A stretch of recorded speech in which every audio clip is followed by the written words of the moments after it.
一つ目の質問なんですけれども、ムハンマド・サラッラハ・アレイヒサラムの、シーラ、歴史の中で歴史があると思うんですけれども、それを、現代の、学者であったりとかはどのように語っているんでしょうか。بسم الله الرحمن الرحيم الحمد لله والصلاة والسلام على رسول الله وعلى آله وأصحابه ومن والاه Rasululloh akram alayhissalotu vassalomning siyratlari sahobalar tomonidan o'rganilgan va og'izma og'iz avloddan avlodga naql qilingan. Payg'ambarimiz alayhissalotu vassalomning payg'ambarlikdan oldingi hayotlari ham odamlarning ko'z o'ngida bo'lgan. Payg'ambar bo'lganlaridan keyin esa har bir harakatlari, har bir sakanotlari barchasi sahobalar tomonidan to'liq kuzatilib, o'rganib, yodlab borilgan va keyingi avlodga og'zaki tarzda dastlab naql qilingan va ayrim kitobatlar ham bo'lgan. Masalan, ba'zi bir sahobalar payg'ambarimiz alayhissalomning aytgan so'zlarini yozib qo'yishgan. Va keyin o'zlaridan keyingi avlodga, tobiinlarga ham og'zaki naql qilishgan. Aksar xabarlar og'zaki naql bilan va shu bilan birga yozma ravishda u zotning ba'zi bir hadislarini keyingi avlodga o'rgatishgan. Undan keyingi avlodlarga o'tib yozish yana ham ommalashgan. Shu tarzda hadis kitoblari, siyrat kitoblari vujudga kelgan.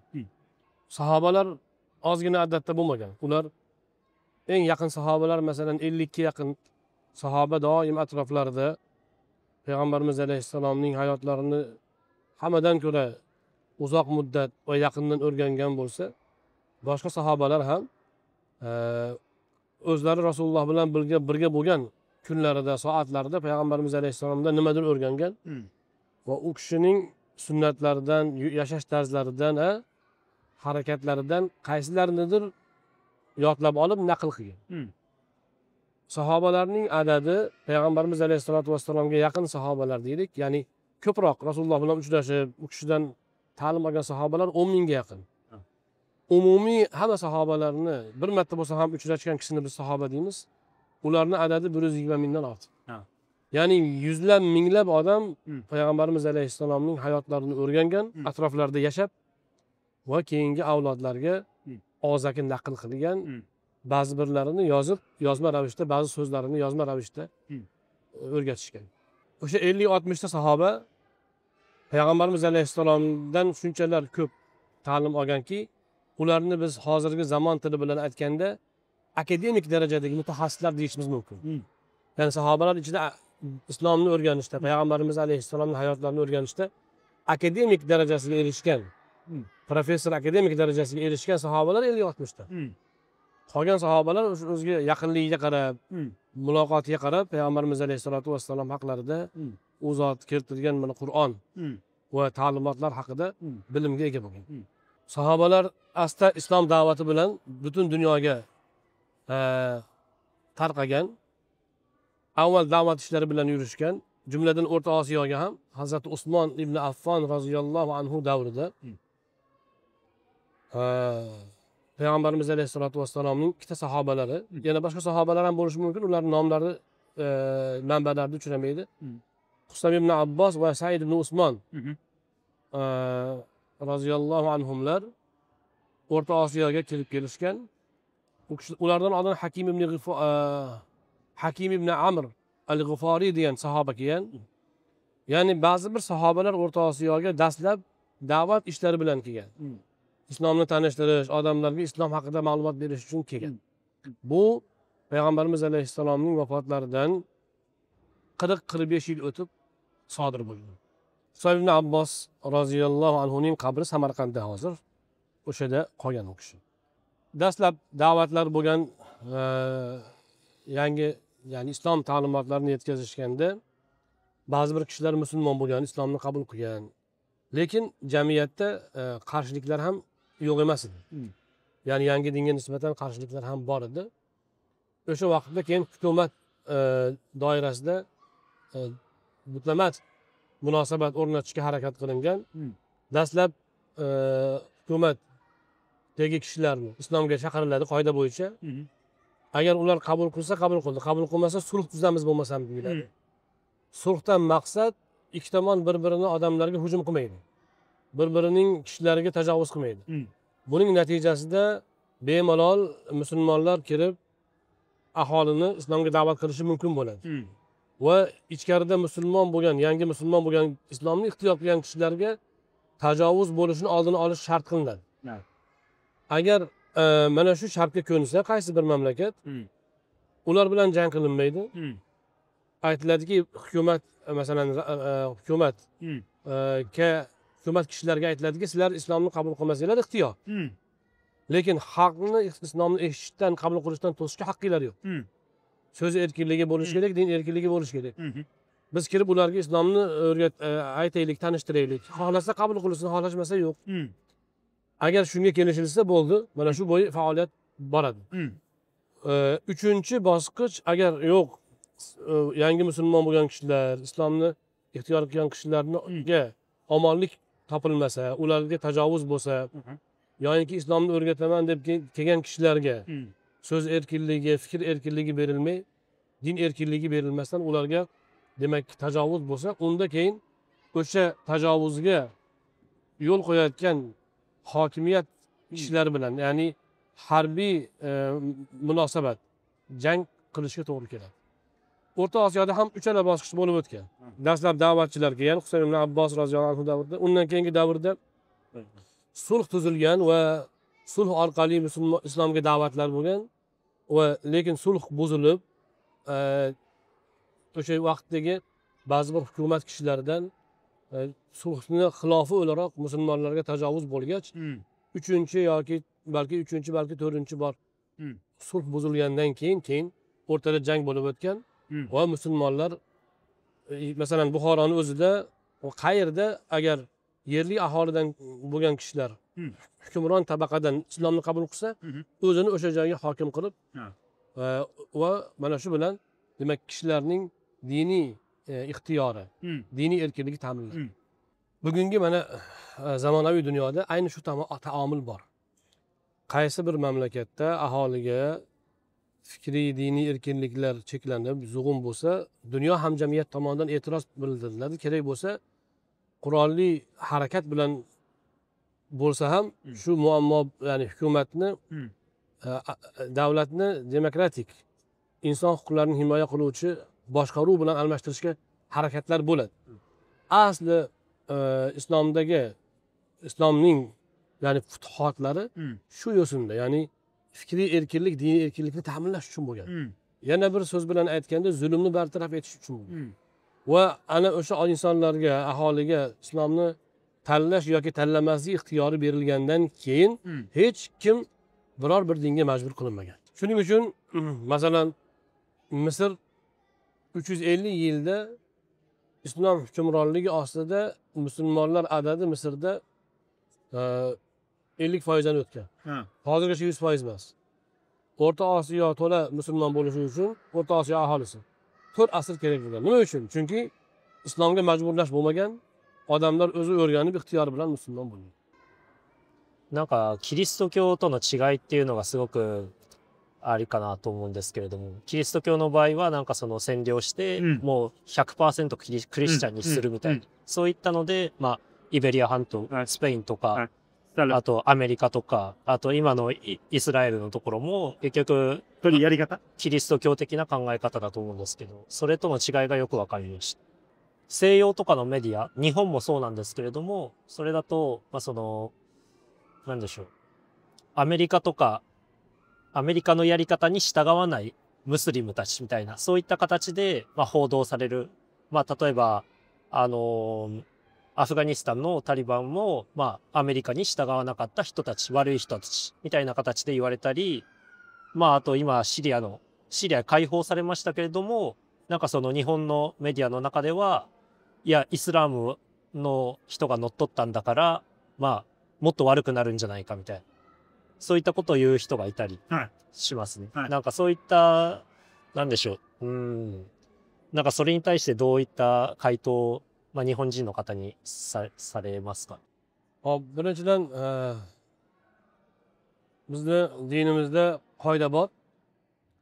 Qachon sizlarga birov xabar olib kelsa, ayniqsa siz rostgo'yligini, yoinki omonatdorligini tajribada ko'rmagan odam bo'lsa, o'sha xabar keltirgan taraf yaxshilab surishtirib, voqelikni aniqlab oling degan Qur'onda buyruq bor. Shuning uchun musulmonlar haqida bo'ladimi, boshqalar haqida bo'ladimi, matbuot xizmatlaridan foydalanganda mana shu qoidaga amal qilish kerak. So'zlovchi omonatdormi? Aniq yaxshi o'rganganmi? Xususan Afg'oniston haqidagi juda ko'p xabarlar uydirma, yolg'on, bo'rttirma ekanini hozir hamma bilib bo'ldi. Afg'oniston o'zi matbuot demak xizmatlarini yo'lga qo'yib, Afg'onistondagi asl holat haqida xabar bergandan keyin juda ko'p g'arb matbuotlari, Amerika matbuotlari yolg'on xabar tarqatganini hamma ko'z bilan ko'rdi. Yo'inki Falastinda bo'layotgan hodisa hamma ko'z bilan ko'rib turgan narsani inkor qilishga urinish. Nima uchun Falastinda masalan jurnalistlarga tajovuz bo'lyapti? Ular voqelikni borini aytib qo'yayotgani uchun ularga tajovuz bo'lyapti. Suriyadagi holat ham shu. Suriyadagi vaziyatda u yerda xalq xursand, odamlar xursand. Hech kim birov birovni bir narsaga majbur qilayotgani yo'q. Bayramni ham qilyapti, ishini ham qilyapti. Bu yerda mafkuraviy kurash bor xolos. Ba'zi bir kishilar o'z manfaatlari yo'lida musulmonlarni yomonotlik qilishga o'rgangan. Bu narsani ildizi uzoq tarixga borib taqaladi. Bitta oddiy misol, yaqinda tarqatilgan xabar o'sha g'arb matbuotlari tomonidan, rus matbuot tomonidan tarqatildi. Afg'onistonda ayollarga derazadan tashqariga qarash man qilindi degan xabar tarqaldi. Asli voqelikda ayollar ko'chada yuribdi, bozorda yuribdi, o'qishga boryapti, ishga boryapti. Gap nima bo'lgan desa, Afg'oniston ko'p qavatli binolar qurilyapti mamlakatda hozir taraqqiyot yaxshilanish sabab. O'shanda hukumat aytganki, qo'shni uyning ich ko'rinadigan holatda uylarni bir-biridan tafovutli qilinmasin. Agar past baland uylar qurilsa, ikkinchi tomon o'rtani to'sa oladigan imkoniyati bo'lsin. Ya'ni uyning ichini havo kirishi uchun, yorib kirishi uchun deraza qilishga majbur. Ikkinchi tomon uning uyiga nazar tushadigan bo'lmasin. Agar deb harakat qilgan va bu uchun kerakli demak choralar ko'rilgan, ammo ba'zi bir uylarda uning imkoniyati yo'q ekan, qurilib bo'lgan. Shunda ayollarga tavsiya qilinganki, biz sizlarni uyning ichida bemalol yurishingiz uchun harakat qildik.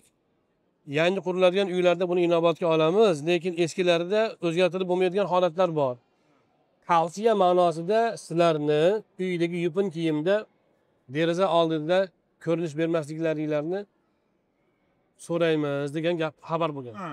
Uni nima deb talqin qilishgan? Ayollar ko'chaga qarashman qilindi deb talqin qilishgan. Aslida uyda ularning bemalol yurishlari ta'minlanishi uchun qilingan chora bo'lgan. Yaqin yillarda ko'rasiz, xudo xolasa musulmon mamlakatlari o'zlarining salohiyatini, quvvatini va zamonaviy dunyoda qanchalar taraqqiyotni qo'lga kirita olishini ko'rsatadi. Men Yevropaga kelgan safarimda Ispaniyani ko'p joylarga bordim. Bu yerda mutaxassislar bilan ko'rishdim va juda ko'p, ya'ni hozir gapirsak juda ko'p cho'zilib ketadi gap.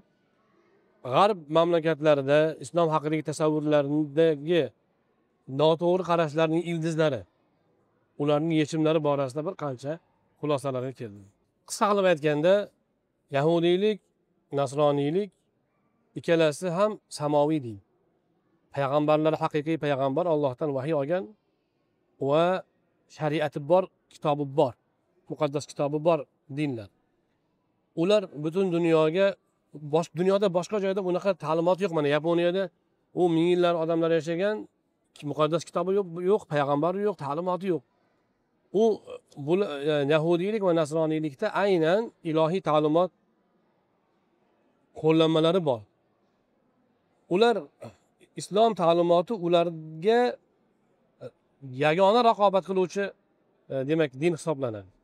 Aynan mana shu nuqtada islomga nisbatan ularga demak g'ayr qarashlar, yot qarashlar shakllangan. Bu insonni nafsidan kelib chiqadigan illatlarga borib taqaladi va nasroniylik olami Ispaniya misolida aholining birdan islomga berilib musulmon bo'lib, hatto mana Andalusiyadagi juda ko'p olimlar asli yahudiy nasroniy bo'lgan.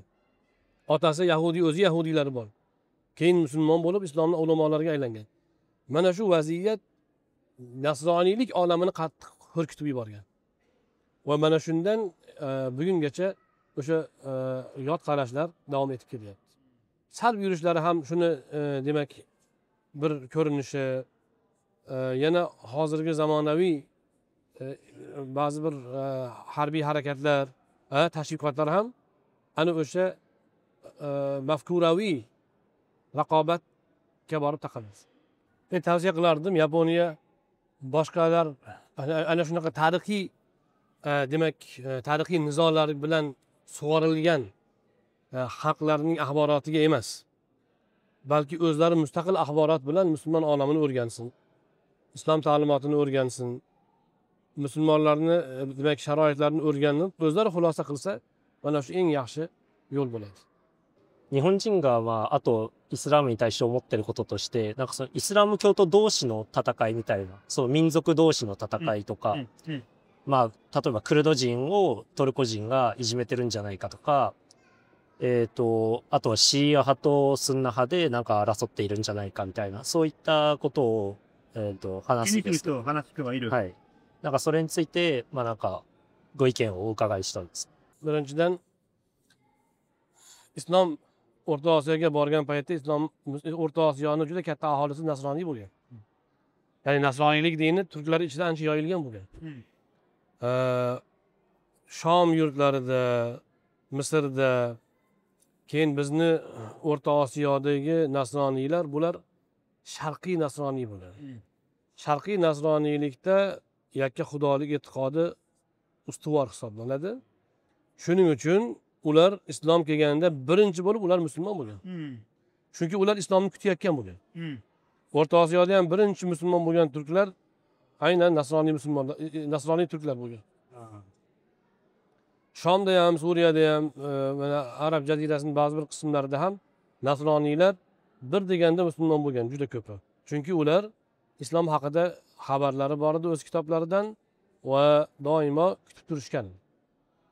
Endi nasroniylikning ikkinchi g'arbiy yo'nalishi bu Yevropada tarqalgan yo'nalish.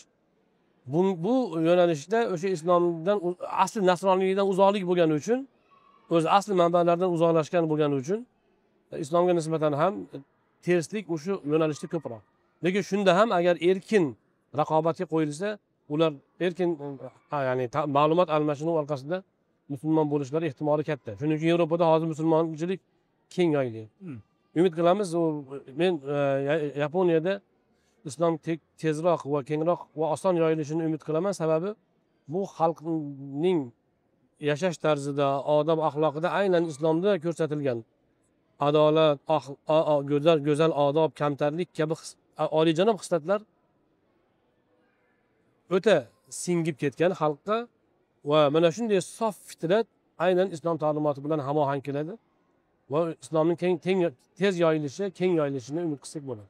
Endi shialik, sunniylik o'rtasidagi nizo, ba'zi musulmon mamlakatlar o'rtasidagi nizolarga kelsak, bular odatdan tashqi kuchlar orqali avj oldiriladi va o'rtaga nizo tushish uchun u tomon bu tomonga o'q otib, bu tomonni o'ldirib, mana shu bilan o'rtada urush olovi yoqiladi. Va o'sha tashqi kuchlar qaysidir tomonni zaiflashtirish uchun mana shunday yo'l tutadi. Yoki ikki tomonni ham zaiflashtirishni niyat qiladi.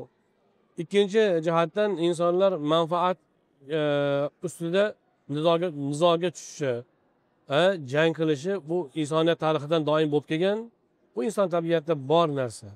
Yer talashadi, manfaat talashadi, obro' talashadi, ana shundan nizo kelib chiqadi. Bunday nizolarni bartaraf etishda o'ta katta oliyjanob ma'rifatparvarlik bo'lishi kerak. Lekin bunday daraja haligi yetakchi siyosiy yetakchilarda doim ham topilmaydi. Ana shuni oqibatida gohida xalqlar o'rtasida, millatlar o'rtasida, din ahllari o'rtasida nizolar chiqib turishi bor. Va bu valau sha'allohu maqtatalu deydi Alloh. Ya'ni agar Alloh xohlasa odamlar bir-biri bilan urush qilishmasdi. Lekin Alloh imtihon uchun inson jamiyatini mana shunday kurashdan iborat qilib qo'ygan. Va kurash doim ham jang bilan bo'lmaydi. Iqtisodiy kurashlar bo'lyapti, mana hozir mafkuraviy kurashlar bo'lyapti. Dunyo mana shu bilan yuradi. Dunyo shu bilan rivojlanadi va dunyo mana shu bilan imtihon dunyosi hisoblanadi. Shuning uchun hayotda ko'rasiz, bir ota-onadan tug'ishgan aka-uka, opa-singillar, aka-uka jigarlarning farzandlari meros talashib yoki boshqa uy talashib, bir-birlari bilan nizoga tushishi bor. Mana shuni katta shakli shaharlar, mamlakatlar o'rtasida, xalqlar o'rtasida yuz berishi bor. Har bir insonning o'zining haqiqati bor, haqiqati uchun o'zi kurashadi. Va shuning uchun Qur'oni Karimda aytiladiki, sizlar insonlar bir-biringlar bilan tortishasizlar. Oxirgi hukmni, adolatni meni huzurimga kelganda men sizlarga bayon qilib beraman. Ya'ni bu degani urushlarni oqlash, nohaqliklarni oqlash, nizoni oqlash degani emas. Insonda mana shunda, jamiyatda mana shunday hodisani ko'rganda avvalo nizoni bartaraf etishga uriniladi. Ammo bartaraf topmagan paytda demak mana shunday bo'lish kerak ekan, bu inson tabiatining qonuniyati ekan deb qabul qilib, haqiqat, adolat uchun kurashishda davom etiladi. はい、ありがとうございます。ありがとうございます。Jazakalloh khayran. Jazakalloh khayran.